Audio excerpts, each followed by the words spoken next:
राधे राधे दोस्तों, आप सभी का स्वागत है हमारे YouTube चैनल पर। दोस्तों, आज हम सुनेंगे हरतालिका तीज की व्रत कथा। एक बार भगवान शिव ने पार्वती जी को उनके पूर्व जन्म का स्मरण कराने के उद्देश्य से इस व्रत के महात्म्य की कथा कही थी। श्री भोले शंकर जी बोले कि हे गौरी, पर्वतराज हिमालय पर स्थित गंगा के तट पर तुमने अपनी बाल्यावस्था में 12 वर्षों तक अधोमुखी होकर घोर तप किया था।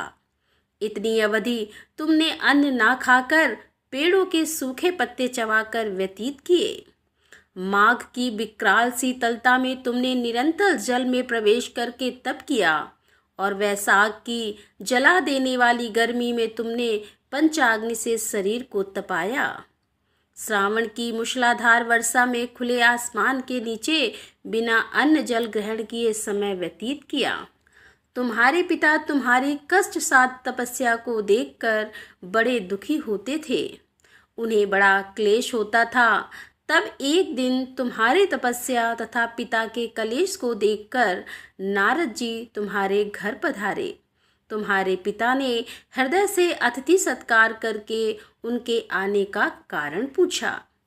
नारद जी ने कहा कि हे गिरिराज, मैं भगवान विष्णु के भेजने पर यहाँ उपस्थित हुआ हूँ। आपकी कन्या ने बड़ा कठोर तप किया है। इससे प्रसन्न होकर वे आपकी सुपुत्री से विवाह करना चाहते हैं। इस संदर्भ में आपकी राय जानना चाहता हूँ। नारद जी की बात सुनकर गिरिराज गदगद हो उठे। उनके तो जैसे सारे कलेश ही दूर हो गए। प्रसन्नचित होकर वे बोले कि श्रीमान, यदि स्वयं विष्णु मेरी कन्या का वरण करना चाहते हैं तो भला मुझे क्या आपत्ति हो सकती है। वे तो साक्षात ब्रह्मा हैं। हे महर्षि, यह तो हर पिता की इच्छा होती है कि उसकी पुत्री सुख संपदा से युक्त पति के घर की लक्ष्मी बने। पिता की सार्थकता इसी में है कि पति के घर जाकर उसकी पुत्री पिता के घर से अधिक सुखी रहे।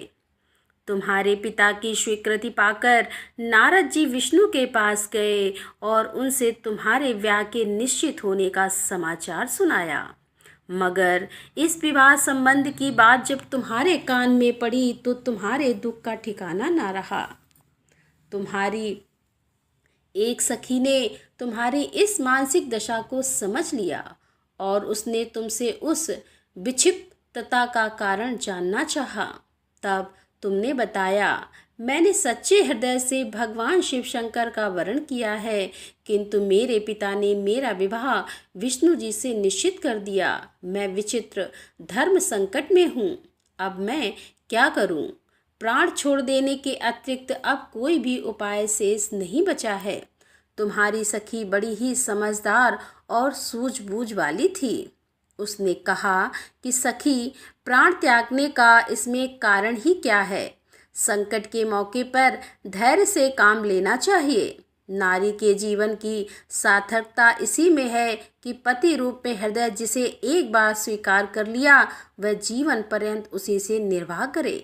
सच्ची आस्था और एक निष्ठा के समक्ष तो ईश्वर को भी समर्पण करना पड़ता है। मैं तुम्हें घनघोर जंगल में ले चलती हूँ, जो साधना स्थली भी हो और जहाँ तुम्हारे पिता तुम्हें खोज भी ना पाएं। वहाँ तुम साधना में लीन हो जाना और मुझे विश्वास है कि ईश्वर अवश्य तुम्हारी सहायता करेंगे। तुमने ऐसा ही किया। तुम्हारे पिता तुम्हें घर पर ना पाकर बड़े दुखी तथा चिंतित हुए। वे सोचने लगे कि तुम जाने कहाँ चली गई हो। मैं विष्णु जी से उसका विवाह करने का प्रण कर चुका हूँ। यदि भगवान विष्णु बारात लेकर आ गए और कन्या घर पर ना हुई तो बड़ा अपमान होगा, तो कहीं मुंह दिखाने के योग्य भी नहीं रहूँगा। यही सब सोचकर गिरिराज ने जोर शोर से तुम्हारी खोज शुरू करवा दी। इधर तुम्हारी खोज होती रही और उधर तुम अपनी सखी के साथ नदी के तट पर एक गुफा में मेरी आराधना में लीन। भाद्रपद शुक्ल तृतीया को हस्त नक्षत्र था। उस दिन तुमने रेत के शिवलिंग का निर्माण करके व्रत किया। रात भर मेरी स्तुति के गीत गाकर जागी। तुम्हारी इस कष्ट साध्य तपस्या के प्रभाव से मेरा आसन डोलने लगा। मेरी समाधि टूट गई और मैं तुरंत तुम्हारे समक्ष जा पहुंचा और तुम्हारी तपस्या से प्रसन्न होकर तुमसे वर मांगने के लिए कहा। तब अपनी तपस्या के फलस्वरूप मुझे अपने समक्ष पाकर तुमने कहा, मैं हृदय से आपको पति के रूप में वरण कर चुकी हूँ।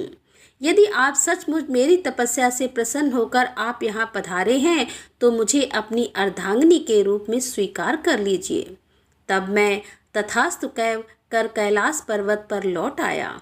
प्रातः होते ही तुमने पूजा की समस्त सामग्री को नदी में प्रभावित करके अपनी सहेली सहित व्रत का पारण किया। उसी समय अपने मित्र बंधु व दरबारियों सहित गिरिराज तुम्हें खोजते खोजते वहां आ पहुँचे और तुम्हारी इस कष्ट साध्य तपस्या का कारण तथा उद्देश्य पूछा। उस समय तुम्हारी दशा को देखकर गिरिराज अत्यधिक दुखी हुए और पीड़ा के कारण उनकी आंखों से आंसू उमड़ आए। तुमने उनके आंसू पोंछते हुए विनम्र स्वर में कहा कि पिताजी, मैंने अपने जीवन का अधिकांश समय कठोर तपस्या में बिताया है।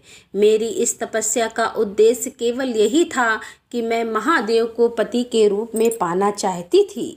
आज मैं अपनी तपस्या की कसौटी पर खरी उतर चुकी हूँ। आप क्योंकि विष्णु से मेरा विवाह करने का निर्णय ले चुके थे, इसीलिए मैं अपने आराध्य की खोज में घर छोड़कर चली आई। अब मैं आपके साथ इसी शर्त पर घर जाऊंगी कि आप मेरा विवाह विष्णु जी से ना करके महादेव जी से करेंगे। गिरिराज मान गए और तुम्हें घर ले गए। कुछ समय के पश्चात शास्त्रोक्त विधि विधान पूर्वक उन्होंने हम दोनों को विवाह सूत्र में बांध दिया। हे पार्वती, भाद्रपद की शुक्ल तृतीया को तुमने मेरी आराधना करके जो व्रत किया था उसी के फलस्वरूप मेरा तुमसे विवाह हो सका। इसका महत्व यह है कि मैं इस व्रत को करने वाली कुंवारियों को मनोवांछित फल देता हूँ। इसीलिए सौभाग्य की इच्छा करने वाली प्रत्येक युवती को यह व्रत पूरी एक निष्ठा तथा आस्था से करना चाहिए। तो दोस्तों, यहाँ पर ये कथा का समापन होता है। दोस्तों, कैसी लगी आज की ये कथा? यदि कथा पसंद आई हो तो वीडियो को लाइक करें और दोस्तों के साथ ज़्यादा से ज़्यादा शेयर करें। और हमारे चैनल पर यदि आप पहली बार आ रहे हैं तो कृपया हमारे चैनल को सब्सक्राइब कर लें और बेल आइकन की बटन को प्रेस करें, जिससे आने वाले वीडियो आप तक सबसे पहले पहुंच सके। धन्यवाद। राधे राधे। जय श्री कृष्णा। हर हर महादेव। जय भोलेनाथ की।